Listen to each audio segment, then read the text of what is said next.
I was 24 years old and absolutely certain that I had figured it out. I had a stable job at a mid-sized tech company, a salary that impressed my relatives at family gatherings, and a plan. The plan was simple.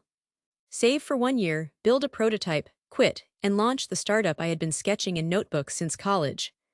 My two co-founders were my closest friends from university. One handled product, one handled ops, and I was supposed to handle everything else, which mostly meant being the loudest optimist in the room. We called the company Freshroot.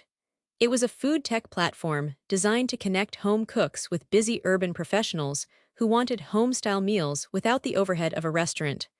We thought it was genius. In hindsight, it was a good idea that we were not yet equipped to execute.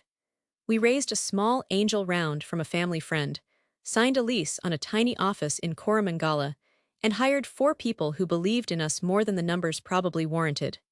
For the first 8 months, things actually looked promising. We had around 400 active users, a handful of press mentions, and the kind of energy in the office that makes you forget you have not taken a day off in 3 months. Then, in month 10, a well-funded competitor backed by a Series A round entered our exact market.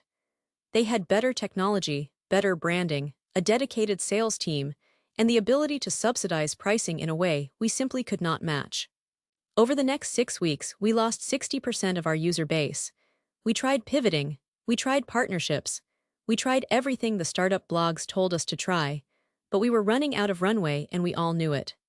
The day we officially shut down, I was the last one to leave the office. I sat on the floor in the empty room, the chairs were already returned to the rental company, and I stared at the wall for a long time. I was 26, I had spent almost all my savings, and I felt like I had publicly failed in front of everyone who had believed in me.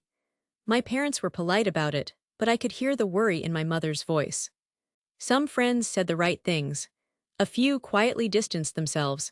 What I did not expect was how the next 6 months would unfold.